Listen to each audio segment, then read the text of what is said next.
Thank you very much, Cherry, and it's fabulous to be here this afternoon. Even more fabulous that the legend that is Dame Leslie Regan has mentioned that it's a bit chaotic politically, so now I don't have to. So, as chair of the Women and Equalities Select Committee, a role I've had for the last 2.5 years, I have been immensely privileged to be able to take evidence from, to meet, to hear from a wide range of really powerful female voices, both in the health space and indeed on issues like violence against women and girls, for which we desperately need to have a public health response. But we've had campaigners from 5 Times More campaigning on black maternal health. We've had some brilliant menopause campaigners come and give evidence to the committee, and of course we have heard from a range of health ministers, quite a range of ministers. But I want to pay tribute to the Department of Health and Social Care, and it was under a male Secretary of State that we finally saw the introduction of the Women's Health Strategy, and the consultation for that strategy involved about 100,000 responses from women who wanted to make sure their voices were heard. And that's what this afternoon's first panel is about. It's about powerful female voices being heard. And I think it gives us an opportunity. The appointment of Leslie as the Women's Health Ambassador was something that I really welcome, not least because it went to Leslie and she's absolutely formidable, but because it's so important that we have somebody who can speak truth to government about how women are being treated on the front line, about their needs, about how consistently over generations their health needs have been overlooked. And I'm conscious we have officials from the DHSC here. We have a fabulous opportunity now. We have a new Secretary of State, a woman for the first time since 2007. It seems to me incredible that it's been that long, but we do have a female Secretary of State for Health. And I know I've only got 2 minutes, to be really naughty and anecdotal. I sat next to Therese, I think probably 10 days, 2 weeks ago, in the tea room in the Commons, and I said to her, Therese, look, I get your ABCD about your priorities. When do we get to W for women's health? Now, look, Therese is really sharp, probably much sharper than me, and she looked at me and said, Caroline, I'm not doing the alphabet, and women are there in every single one of those priorities. So that, I think, is good news for us, and I'm looking forward to working with her and indeed with new health ministers to hold them to account. As for this afternoon's panel, we have some amazing women, some of whom have had the misfortune to be in front of me as part of a select committee panel. But can I introduce them and ask them to come to the stage? We have Dr. Rani Thacker, the President-elect of the Royal College of Obstetricians and Gynecologists.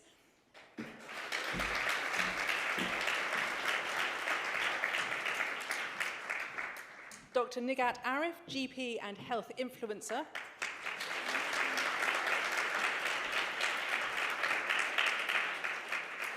Clo Abe, co-founder of 5 Times More.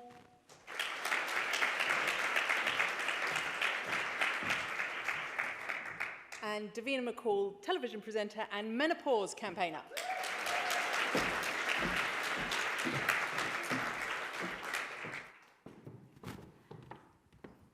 I'm sincerely hoping that my radio mic is working and that everybody else is with, but I'm going to ask each of our panellists in turn to just briefly introduce themselves before we go to the questions that I'm going to ask. So I'm going to start with Davina because you're over there. Well, I'm Davina McCall, and the reason why I've got a stick mic and everybody else has got a clip mic is because I'm wearing a very complicated outfit that was proving to be quite difficult to attach a microphone to without me showing my underwear to a lot of women in a room, which I wouldn't be that against, really, let me be honest, but I just thought maybe today's not the day, so here is the stick mic.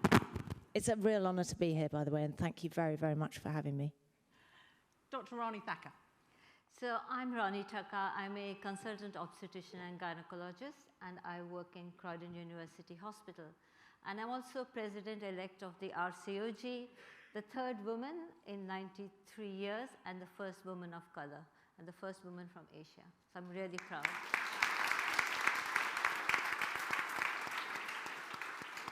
And Clo Abe.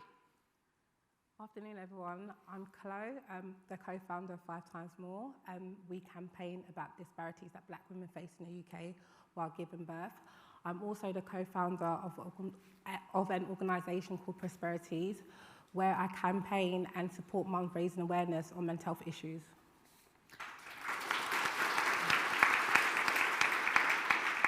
And last but by no means least, Dr. Nighat Arif.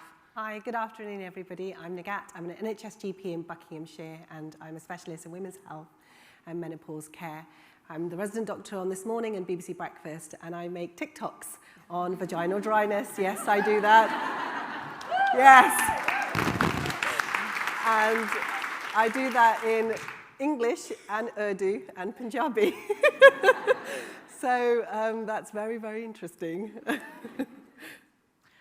Rani, can I come to you first and just ask, from your perspective, why is it so crucial that we have women's voices right at the heart of healthcare?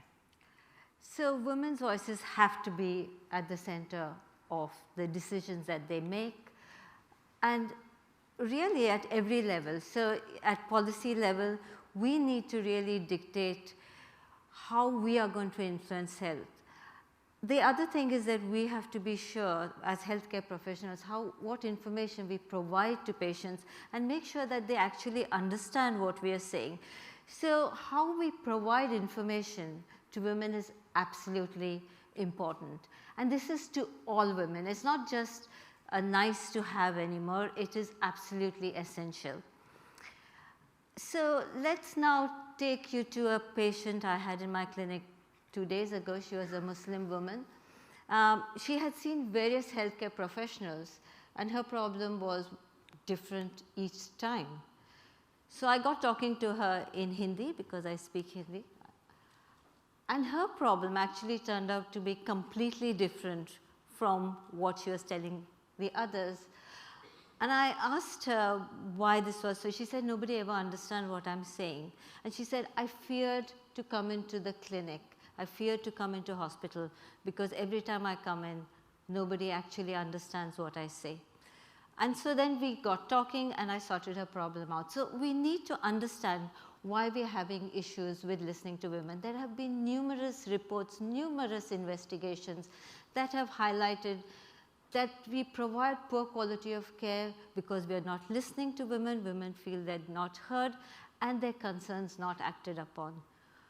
But I don't think any healthcare professional actually wakes up in the morning to treat anyone badly. So there are other issues that we need to understand. I think we need funding to do research in this area. The other thing that needs to be done is collect data properly so that every woman is counted. And I don't think this is done very well. And then we need to empower women with information that they understand. As a healthcare professional, to me it's really important that I know that she has understood it before she signs that consent form, for example. The other thing that's really important is that we involve women in co-production of anything that we produce to provide them information, be it information leaflets, be it whatever we have going to put in social media. Research, it's really important that we involve women, and this is something this college does really well. Thank you, Rani. Davina, turning to you, I find it really worrying that Rani used the phrase in what she just said, that women are scared. The work you've done on the menopause demonstrated time and time again that women are either confused by their symptoms, they're scared by their symptoms, and they're not being listened to. Can you just tell us a snippet, because I know you've been working on this for so long and so effectively, what your work's been about and how effective you found collaboration to be? I mean, I started talking about my menopause in quite a safe space for me, which was on my fitness platform, and I spoke to Dr. Louise Newson and we had a chat, and she told me some things and I thought, gosh, isn't that funny that I'm a woman and I don't know this stuff? And then I could see all the messages coming in and I thought, and it doesn't appear that anybody else knows any of this stuff either. And then I got onto Twitter and started asking people some questions. I hadn't talked about my menopause, just like you were saying, you know, we are scared that we're not relevant anymore, that we become invisible, we can't talk about it in the workplace. If I talk about it in the workplace, I honestly, hand on heart believed when I was 40 that TV would have spat me out by the time I was 50 because I was perimenopause and past my sell-by date. I felt that when it did start happening to me, I didn't know what it was. I didn't even know that it was perimenopause, but if I'd have known that it was perimenopause, I would have decided my career was over. It stopped me from being able to work. It was absolutely crippling, but I spoke to no one about it, even after I'd seen a gynecologist, who I did end up having to pay for because I went to the GP and they said, no, you're too young, you're fine. And after I thought, well, I'm going to have to give up my job, I ended up seeing a gynecologist, got on HRT, life changed. And I went forward, but zip, nothing, not even to my friends. Some of my friends were sort of naturopaths and homeopaths, and they were like anti anything. And all my other friends, I thought, well, you don't look like you're going through it, and you don't look like I had no one to talk to. I felt so isolated. So when I started dipping a little toe in with like, oh, I'm going to talk to a couple of people about it, I thought, oh my God, it was a tsunami of please. Oh, you've got it too. Oh my God, I've got it as well. I don't know where to go. What are we going to do? What do we look at? And then Kate Muir, who is the most amazing journalist and an absolute activist, and she's so kick-ass, and she's an amazing fountain of kind of knowledge and research. She looks up everything. She's forensic. She got in touch with me and said, would you like to do a documentary? Well, this documentary changed my life. It ended up, I talked about something that I thought was either going to be career-ending or was going to help a few people. I had no concept, none, at the time, that it was going to change my life in such a wonderful, positive way. It's given me such purpose, I can't even begin to tell you, to be able to talk to people. The next day, I was amazed on a dog walk. It took me 2 hours to go on an hour-long dog walk because everybody just kept stopping me, men, women. I was thinking, what the hell is going on? And that is because there is a void, or there was a void of people talking about it, and I do believe that that void is filling and that voices are coming forward. This is amazing, the fact that we're all gathered here today. And what you said about this building being a hub, a women's health hub, it literally made my heart sing. I can't believe you've done that, Leslie. That's the most amazing feat to do, to bring all these people together, because that's what it's about. It's about a holistic approach. What I'd really like now is I just talk about my experience and what I've gone through, and you, great people, can talk about your experiences, and obviously you're a medic, like you can talk to us about the science. We've got to stop backstabbing. Like we need to come together. Like, what can I do to help any of you? I want to help all of you. Like, if you want to help other women, I'm with you. But I feel like it's a classic thing, isn't it, that happens sometimes in the schoolyard or whatever. We just need to support each other and carry this forward, because every time we stamp on someone, we move back a step, and we've just got to forge forward. So if anybody needs any help from me, just ask. Thank you for that, Davina. You mentioned being scared for your career. When the Select Committee took written evidence, we had way too many women contact us saying that they didn't want to give evidence publicly, that they wanted their evidence kept confidential because they were scared for their career. What one message do you think we can give to women that actually be confident about this, be confident to talk about it, because it can improve your life, not make it worse? I don't think we can give any advice to other women. We have to lead by example, and this is it, right? We are all leading by example, because we're all going to learn something here today. I'm learning something. I've learned about this amazing building. We can all talk about things, and it's a ripple effect. But when women do ripple effect, we do it really well, because we talk to everyone. We have social media. Your TikTok account is something to behold. It is like... we are very, very good at this stuff, and we just have to keep doing what we're doing and leading by example, because I am still working, and I love my job, and I don't feel irrelevant anymore, and I don't feel tiny anymore, but I am doing it, so hopefully somebody else will go, well, she's doing it, she could do it, I can do it, Fabulous, thank you. Nighat, your TikTok. Can you tell us how that works, how effective it's been, and the importance of making sure that you're doing it in different languages so that you're speaking to as wide a range of women as possible?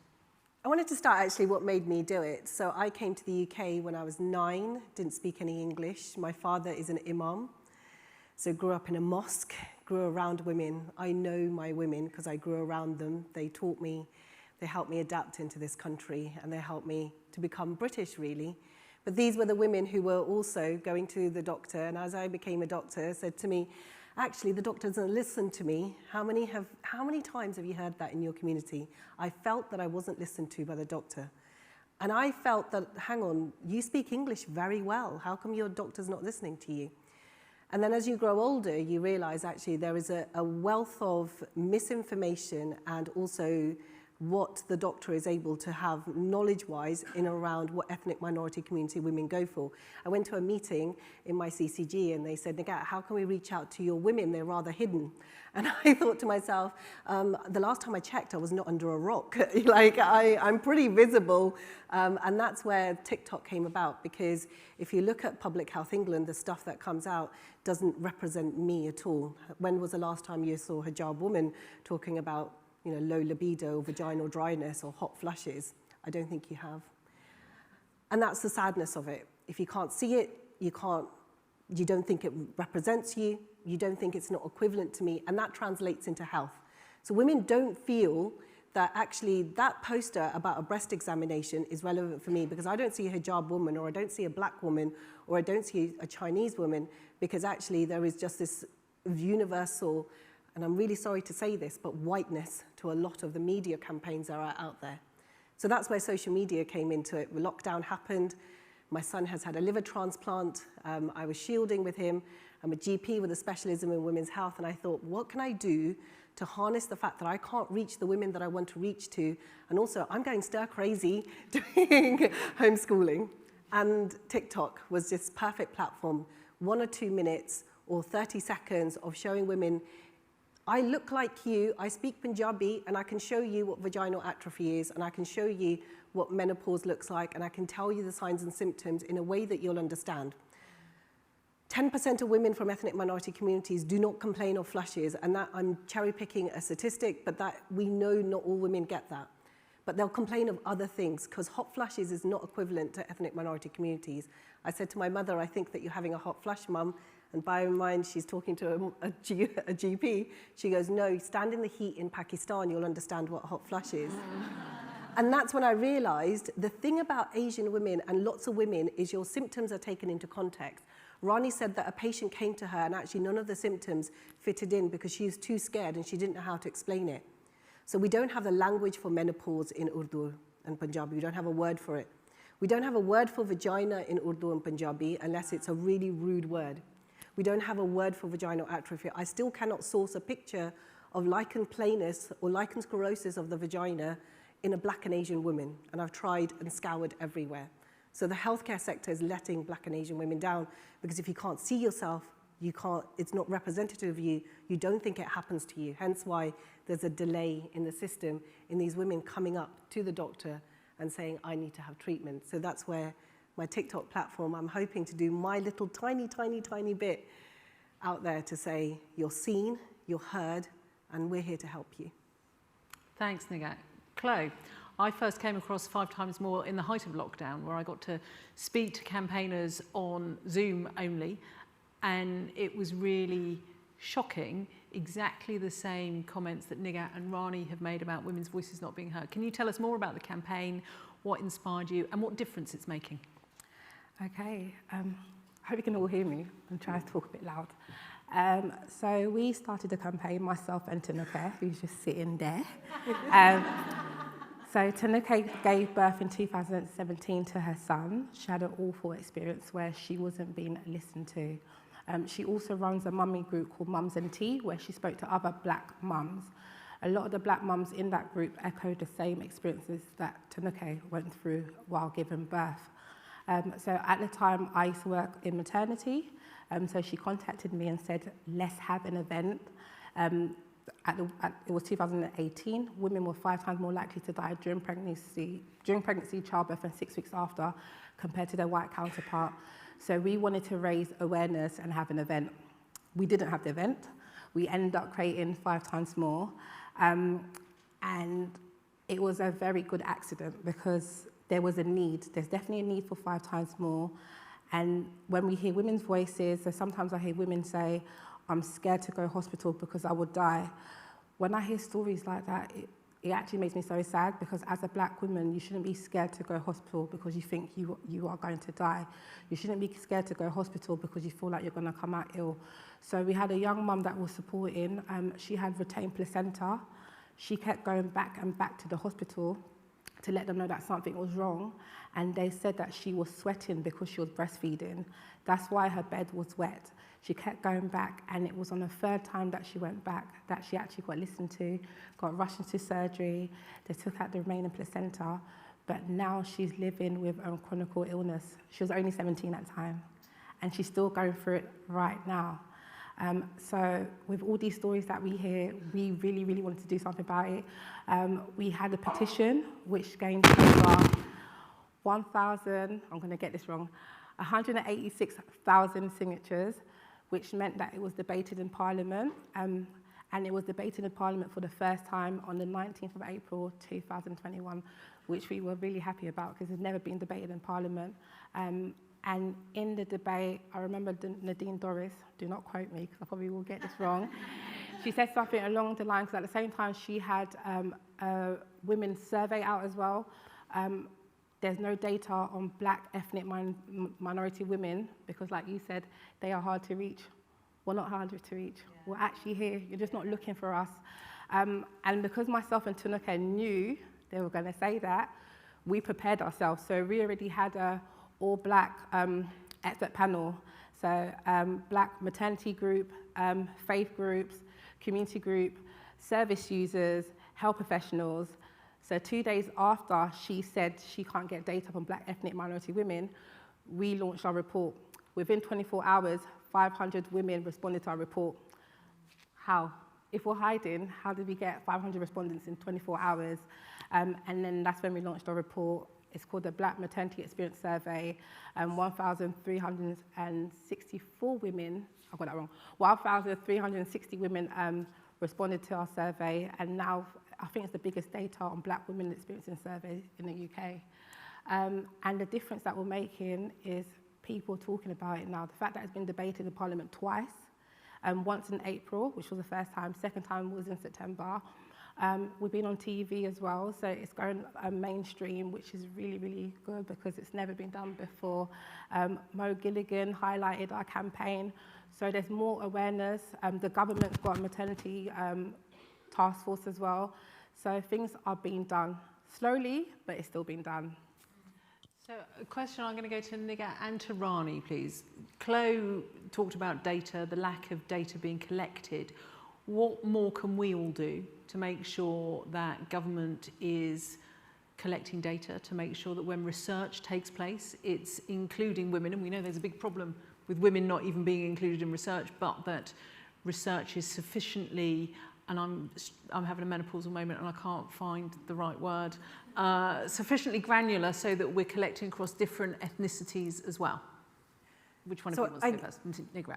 I'll start in general practice because I'm an NHS GP and I've been an NHS GP for 15 years. I can tell you I filled out numerous surveys myself as a Pakistani Muslim woman of my experience of gynecological services. I've had 3 boys, all on the NHS, and I've had access to the services. And unfortunately, once or twice, I've not had great experience. One, because I wear a hijab and I walked in with my shalwar kameez, they assumed I can't speak English. And I very, very loudly decided to speak English very, very slowly until I said, I'm actually a doctor. And then it was just another time where I had severe pain and went into early labour with my first pregnancy, and I was sent home because I didn't believe that I was actually in pain. And this is from me as a doctor who works in the NHS. So the thing is that research is happening in ethnic minority groups. We are being asked questions, we are giving the feedback, but when ethnic minority women don't get the response back from the stakeholders, we disengage with services.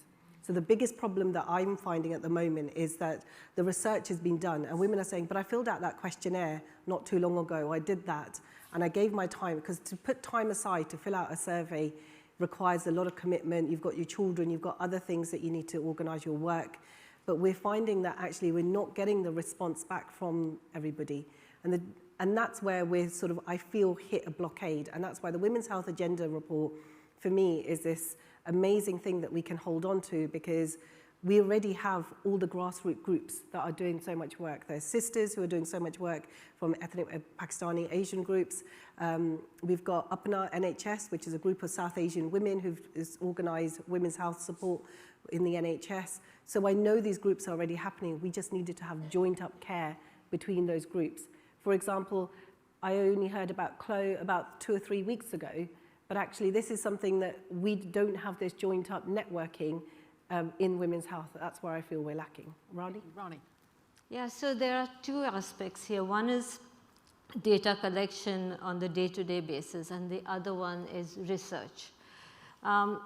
So with the research, I think the big problem is that we do not get patients from ethnic minority to actually take part in research, and it's how we actually encourage them to become part of research studies so that we understand more about them. But I think NIHR is doing a good job in this area, and I think we just have to watch this space.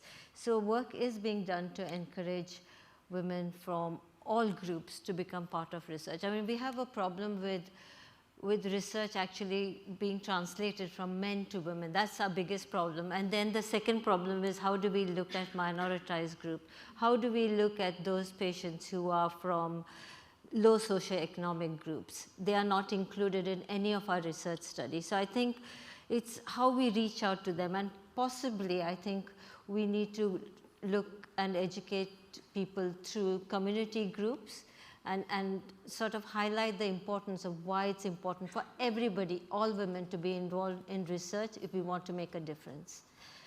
The other thing is about data collection, and I've got a real bee in my bonnet about this. At work, there are so many different kinds of information systems out there that don't talk to each other. And I think that's one of the biggest problems in NHS. Until we get that right, you're never going to have good data.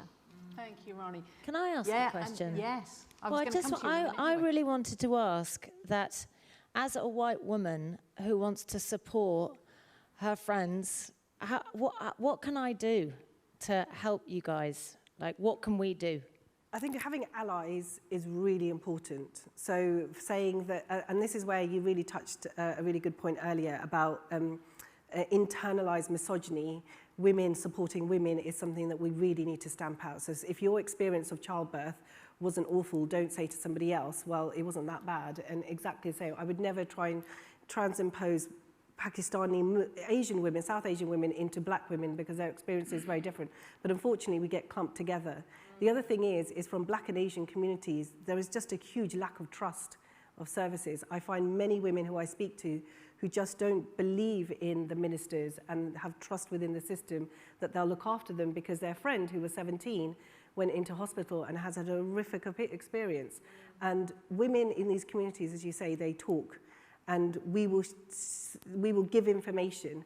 So the only way to be able to find allies is to be able to say, well, support us, because this shouldn't be an issue about colour or ethnicity at all. It's women's health. So would it help if we, I mean, I'm just trying to think of practical things that, like, if you told us what to do, like, would it help if we amplified stories? Like, if you tell us your story, like, I mean, 5 times more, I had no idea about that statistic either, and that's horrific. So that's something that I can amplify on social media. But there are lots of other allies out there who would want to help, but we don't know what to do. It's like, I don't know, we need to talk about that another time, but try and find a way of forming a way that we can help you amplify it. Because I think we were talking about you on This Morning, and I know that it's been difficult, right, that the This Morning viewer, they're not used to seeing someone in a hijab. I think someone was like, oh, it's Nadia. You know, like, oh my God, the only other person on television in a hijab. For the love of God, I know. But what I was saying, that you are on there so much now that for a lot of people, it's just normal.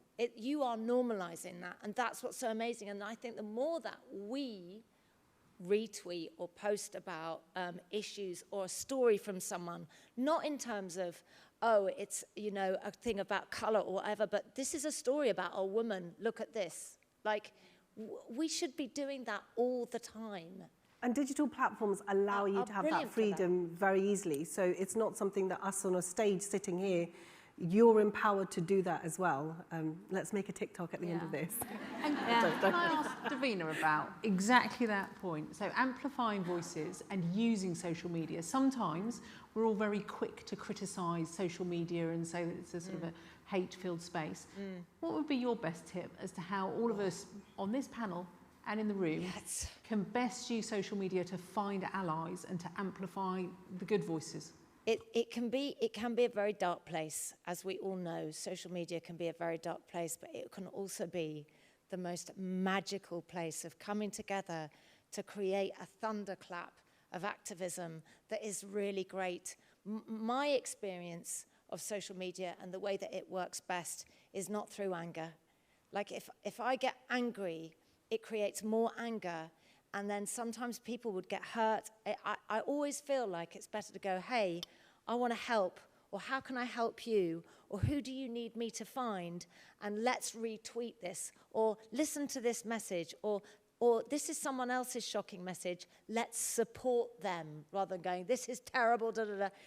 I always try and make it a positive experience that we can all get on board together. I would hate the idea that something that I posted would mean that somebody else would get a hard time about it, because I do really strongly feel that we're all in it together. Thank you for that. I'm conscious that we're probably quite short on time. And we do have an element of questions from the audience. If anybody has a question, I assume there is a roving mic in addition. Oh, there's a lady right at the back who I'm going to go to first. I'm not sure that there's a roving mic, say, sort of that corner with blonde hair.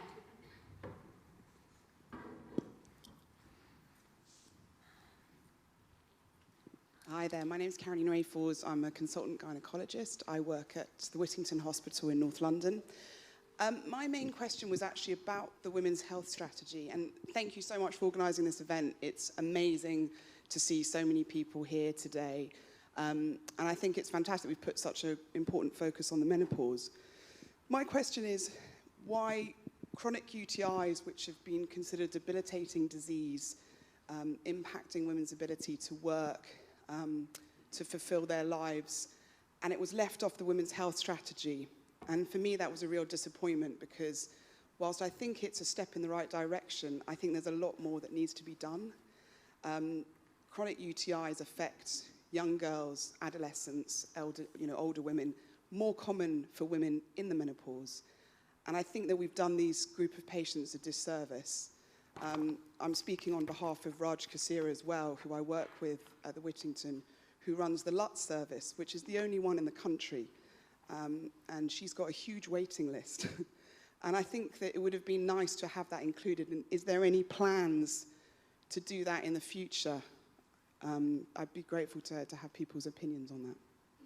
So I'm going to take that one on the chin as the only politician on the panel, but obviously not my job to write the women's health strategy as the chair of a select committee. It's my job to scrutinise government policy and hold ministers to account for what they've excluded as well as what they've included. So look, I don't know if anybody else wanted to contribute anything, but certainly that is something that I can take away and make sure that the committee raises next time we have a health minister in front of us. And from my perspective, hopefully that will be soon, because we've had massive change in the last few weeks. And I think it's incumbent upon us to use every opportunity to make sure that we're getting answers from ministers. There's a lady down at the front.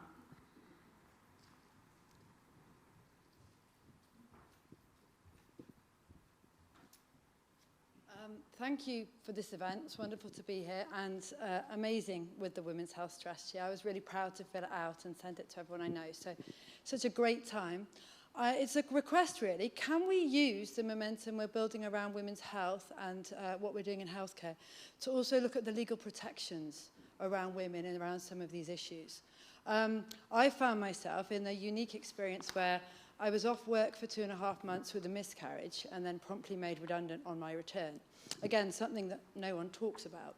But having then pursued this for 2 years, I found myself that I was legally not pregnant whilst medically pregnant, because there was 10 days between the 12-day scan and the end. And then there's no such thing in law as pregnancy-related illness. So we have a situation, I think, with many things, where with women's health and women's bodies and women's definitions, there's a legal and medical mismatch, which means that I don't think women are getting the legal protection in employment around some of the things that we're doing great work in terms of the health service. Ronnie, do you want to? Davina wants to well, answer that. weirdly, I might answer this. No, I mean, I don't think I'll be able to help you very much. But on the second documentary that we did, we went to speak to a lawyer about menopause in the workplace. And this lawyer, and I can try and get her name for you if you'd like, she worked for a company that was dealing more and more with specifically with women's health issues in the workplace and helping support women do that. And it would be interesting to try and speak to, a little bit like I feel like there should be a person at every doctor's surgery that specialises in women's health. Wouldn't it be great to have somebody in every law firm that specialised in women's health cases? Because what you went through is terrible. That's awful. Well, thanks. So I think this is not an issue just with miscarriage, but preterm labor, stillbirths, and they find themselves in a similar position.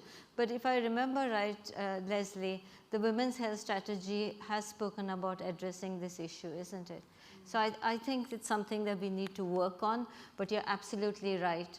But I do think employers need to look at this as well, and I think we need to talk more about it. It's about speaking out. Our chief exec in Croydon University Hospital actually made an exception for women with miscarriages and preterm labor, and I really give her name is Nena Usuji, and she made sure that they got leave just like women who had maternity leave. So I think there's work that needs to be done, but I do think that we as women need to talk about it. And from my perspective, absolutely, it's why my committee's been calling for an employment bill for the last 2 years now, still waiting for one to come forward. I live in hope. And we heard from a range of lawyers during the inquiry into the menopause, some of whom, even while sat in front of the committee, went through a full 180 degrees, pitched up to argue against making menopause a protected characteristic. And then after they'd listened to all of the other witnesses, went, oh, actually, there is probably good grounds here. So, you know, there is a lot of support out there. And that was actually a man who came, one of the employment lawyers. I always think it takes a special amount of courage for men to pitch up in front of my select committee. But look, there is a massive amount of work to do. And in Parliament, do you know, I've been there 12 years now. It's really only in the last few years that you've started hearing people talk about baby loss, talk about miscarriage. MPs get a bad rap wherever we go, but some of the most powerful stories have come in that chamber from colleagues who have been through baby loss and miscarriage, from colleagues who have really struggled with the menopause. And you sort of listen to that and think, do you know, that's what our Parliament should be about. It should be about real live issues and people having the courage to speak up about them and to fight for their constituents' rights on that front. I have no idea what the time is, and somebody's meant to be waving at me. There is a lady in the second row who I'm going to take a question from, but can somebody let me know whether I'm out of time? Oh, we've got 5 minutes. We've got loads more time. Hi, it's Debbie Bullock from Aviva. And it's that point about employers and what we can do more. So we've got quite a good programme at Aviva for our colleagues, but it's perceived as a large company thing that many do. So how can I, as the wellbeing lead, share that with other small enterprises, other businesses? What can we do to get that information more out to learn from what we've done in a large organisation to support women? What have you done? I'm just interested because it's quite good for me to take it out to other big companies to say if it's working well for you. So we have menopause, fertility and pregnancy loss, baby loss guides for managers so they can help steer the conversation. And that's our training on our Aviva University. We provide support to colleagues and partners who are experiencing the menopause. We have internal menopause cafe conversations virtually now because of COVID for men and women and assigned female at birth. And then we offer leave, so we offer fertility leave and lots of compassionate bereavement leave, etc., etc. So, but it's actually about talking about it. So, do you have a healthcare specialist that people can access at your company for information? Virtually, yes. So it's an app or that kind of thing. So yeah, there's lots of access helpful, to support. Yeah, if you just can find out like why you're feeling like something, then often the answer is enough to make you feel better. So you're not alone and validated. Can I make a massive request? Yes. And so look, one of the things that the Select Committee is calling for is for workplace menopause policies to be mandatory. I think my request is to every employer who is doing the right thing, whether it's around baby loss, whether it's around menopause, whatever the issue, go find a friend, Go find another organisation, one of your competitors, one of your suppliers, one of your collaborators. I may have made this speech somewhere previously. And amplify the message. And we've all got to do that. We've all got to find the small businesses that we know, as well as the large ones. Yeah, and it's that target, I think, that we need to help more as organisations, help those smaller organisations. And just on the policy, we don't have a policy because in our organisation, sometimes they're used negatively. And people say, it's not in the policy, so we can't do that. Well, actually, just have an adult-to-adult conversation with someone and be empathetic as a leader. So we don't actually have a policy, we just talk about it. Fabulous. Let's have a question from right at the back. There's a lady with her hand up with blonde hair in the far corner. He's running. He's running I know. a lot, that guy. I like to see a man at work. I'll get in trouble for that one. Thank you, everyone. I'm Catherine. I'm from the Faculty of Sexual and Reproductive Healthcare. We are just downstairs. I wanted to ask a question, possibly to you, Caroline, about abortion policy. Obviously, very much part of the life course approach when it comes to women's healthcare. And we've got a host of new ministers now. Not all of them are potentially where we might want them to be on that one. When it comes to engaging ministers in the government with issues around women's health, do you have any advice or any thoughts about how we can do that with people who, on that particular issue, might be not exactly where we might want them to be? Thank you. So this isn't meant to be about me, and I'm not going to make this a long, ranty answer, but look, I think it's a real challenge, and I have gone on the record saying, particularly in the light of Roe v. Wade, the UK has a real opportunity to step up and be a world leader around women's reproductive health and women's reproductive rights. Look, I make no bones, we've had a succession, actually, of women's health ministers who have not voted the same way as I have on various pieces of abortion legislation. I think Caroline Johnson is going to get the women's health brief. She disagrees with me on this issue as well. You know, I can sometimes be a really confrontational, angry woman in the room. I get really fed up. I spend my entire life angry. And I think I have lessons to learn about actually working with ministers and being more collaborative and being more trying to find a path through what is a legal minefield. But I was absolutely devastated, angry beyond belief when back in the summer, in this country, we held a conference on freedom of religious expression and belief. And then the section, so I think it was 21, 22 countries came together, came up with an agreement on where we were on reproductive rights. And then unilaterally, the UK deleted that paragraph from the final publication, the final declaration, before it went out. To me, that I wanted to die of shame that we had undermined our reputation for, you know, collaboration, cooperation. We had an international agreement that was then completely undermined. And so, look, it comes down to, I was going to say something really arrogant, really brilliant women in the House of Commons, people like Diana Johnson, who has always been prepared to work collaboratively, cross-party, so that we're standing up for women's rights. I vividly remember going to a college just outside my constituency after the Roe v. Wade announcement was leaked, not when we had the final one, and a girl student said to me, "I'm scared." What on earth are we doing that young women are scared that we're going to undermine our rights? So look, I will probably end up on some massive confrontational pathway with the new Secretary of State, but it's a fight that we have to have. We have to have it. And I never thought that I would be sitting here 50 years after Roe v. Wade saying this is still a fight that we have to have. Sorry, anybody else want to say anything on that?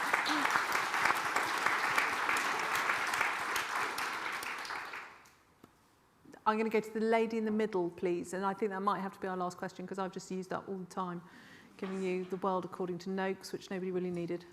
Hi, I'm Hannah from Cover Magazine. We do a lot of coverage on the menopause. Also, amazing panel session. My question was more about educating young people on the menopause. I mean, it's just not really spoken about. Not a lot of people know about it until, obviously, you go through it. So how do you think we can better educate young people on this issue? Diane Dansbrink, who is an amazing campaigner I do think, sorry, I'm shouting. Diane Dansbrink, who's an amazing campaigner for the menopause, and she started that hashtag Make Menopause Matter, and she's been doing this amazing petition to further our cause in government. And she campaigned for education for school children to be taught about menopause, and that is happening.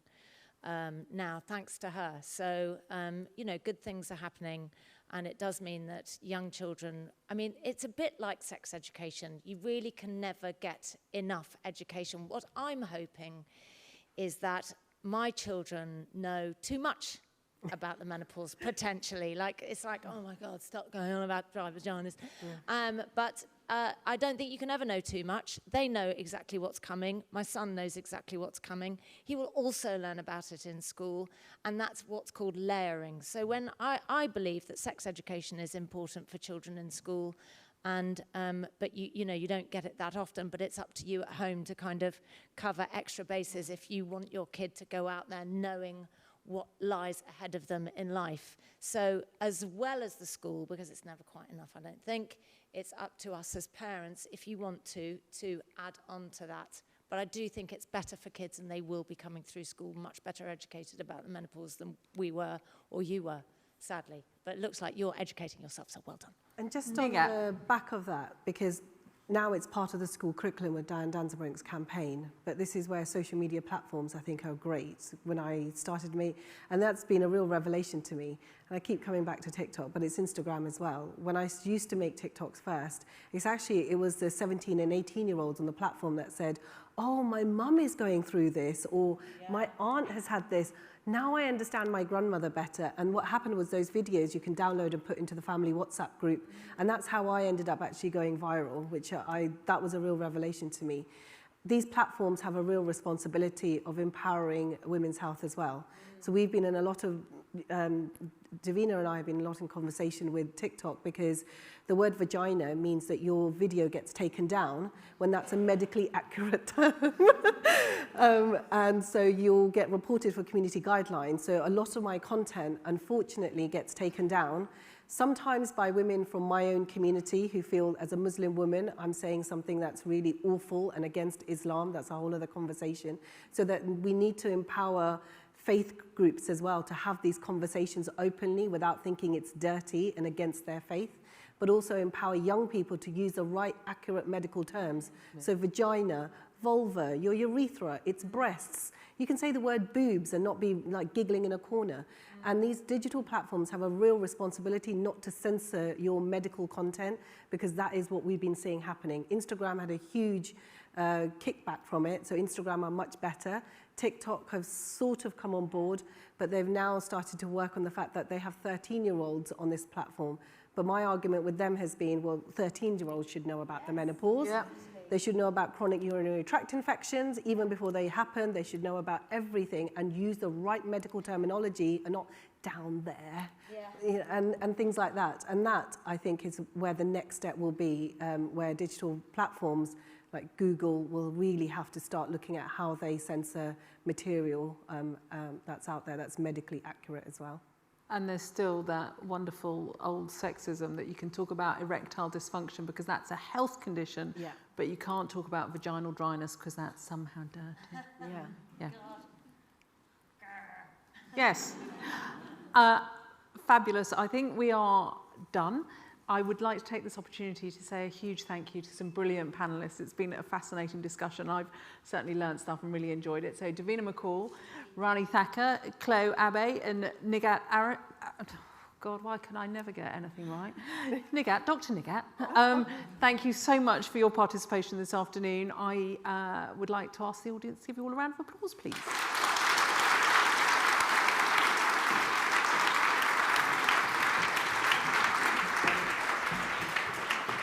Thank you so much to Caroline and the fantastic panellists. Just so inspiring to hear women talk about how to amplify women's voices and how to listen to them. And I really like Nighat's statement, you're seen, you're heard, and I'm here to help. I love that. I feel like we're all trying to do that here today in our own different ways. You'll be pleased to hear that it's tea time. And so go and grab yourself a cup of tea and a biscuit. And I've got a note here saying, please be seated promptly at 4:15. That's not me, that's the notes. So follow this, okay? Because otherwise we'll all be in trouble. All right, enjoy.